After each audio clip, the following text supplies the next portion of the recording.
मंडळी, मी सौ श्रेयसी कर्वे, संत एकनाथ भाग 2.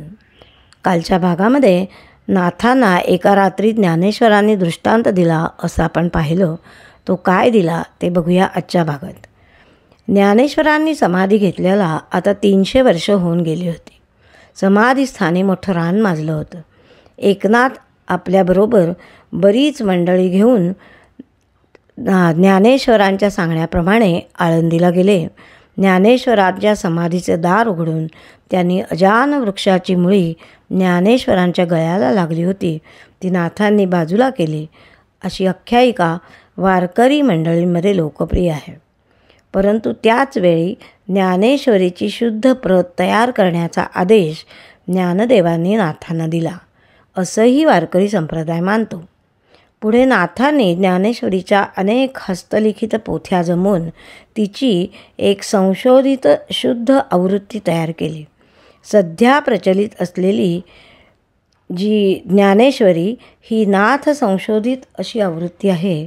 हे फार मोठं कार्य नाथांनी केलं आणि ती अभ्यासताना त्यांनी कोणते अमृतानुभव आपल्याला आले ते आपल्या अभंगामधूनही त्यांनी सांगितलेलं आहे.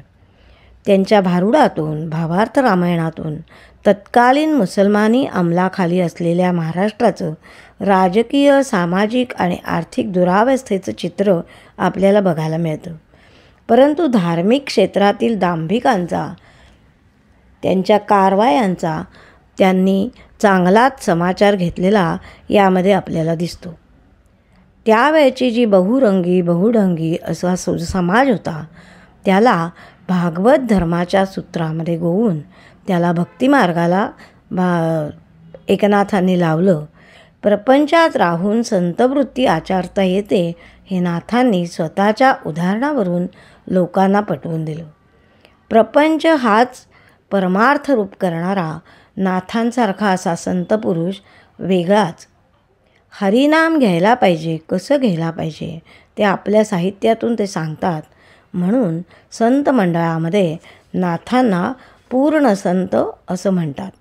त्यांनी प्रपंचही नेटका केला आणि परमार्थही नेटका केला. आपल्या अभंगगाथेमध्ये एकनाथ महाराज सर्वांना सांगतात की तू नाम घे, पण ते आवडीनं घे, हृदयापासून घे. चिंता वाहणारा तो आहे, पण हे नाम आवडीने, प्रेमाने घेण्यासाठी भाग्य असावं लागतं. बहुत सुकृताची जोडी म्हणून विठ्ठली आवडे. ही सुकृताची जोड जर असली तर ते नाम आतून येतं, उत्कटतेने येतं. आणि सगळे घेतात म्हणून मी घेतो असं जर असलं तर ते भक्तीने, उत्कटतेने, प्रेमाने येत नाही, पण ते आलं पाहिजे. आवडीने घ्यावे हरिनाम. प्रारब्ध भोग तर सगळ्यांनाच भोगावा लागतो. कधी वाईट असेल, कधी शोचनीय असेल, पण आवडीने भावे अशी उपासना जर चालू असली तर हरिकृपा नक्कीच होईल आणि या हरिकृपेने प्रारब्ध भोगाचा नाश होतो. हरिपाठामध्ये नाथांनी नामाचा असा महिमा सांगितलेला आपल्याला दिसतो. एकनाथांची ग्रंथनिर्मिती तर अतुलनीय आहेच, पण त्या परिस्थितीमध्ये भागवत धर्माचा प्रसार करून महाराष्ट्राची विस्कटलेली घडी पुनश्च ठीक करण्याचा प्रयत्न नाथांनी केला आणि त्यामध्ये त्याचं खरं मोठेपण त्यांचं आहे. ज्ञानेश्वरांच्या नंतर महाराष्ट्रावर संकटाची परंपराच कोसळली. स्वराज्याचा अस्त झाल्यामुळे समाजाची घडीच विस्कटली. सारा समाज हतबल झाला. अशा आणीबाणीच्या परिस्थितीमध्ये धर्माचा ध्वज फडकवत ठेवण्याचं महनीय असं काम नाथांनी केलं. ज्ञानेश्वरांच्या नंतर इस्लामी आक्रमणाने महाराष्ट्राचं समाजजीवन सर्वांगाने उद्ध्वस्त झालं होतं. ते आपल्या पूर्व वैशिष्ट्यांसह संजीवित करण्यामध्ये नाथांचा फार मोठा वाटा आहे. राचिम ढेरे तर त्यांना महाराष्ट्र महोदयाचा अग्रदूत असंच म्हणतात. रामदास तुकाराम या शिवकालीन संतांवर नाथांचा विलक्षण प्रभाव होता. संत तुकाराम तर नाथांचे मानसपुत्र.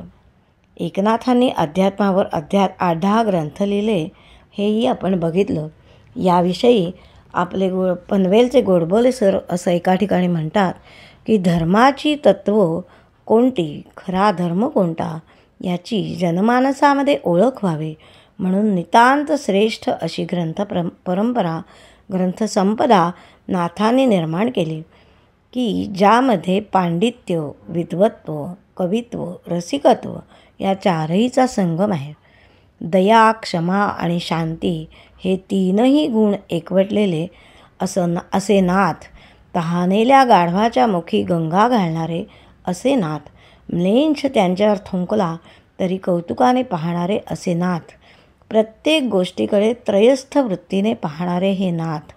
म्हणून ज्येष्ठ कवी माधव जुलियन त्यांच्याबद्दल म्हणतात की भ्रांत तुम्हा का पडे, एकनाथाची कशी आम्हास होई विस्मृती, दया मानी स्मृती, जो कडे घे अंत्य ज्याचे पोर ताने शेंबडे, भ्रांत तुम्हा का पडे, भ्रांत तुम्हा का पडे.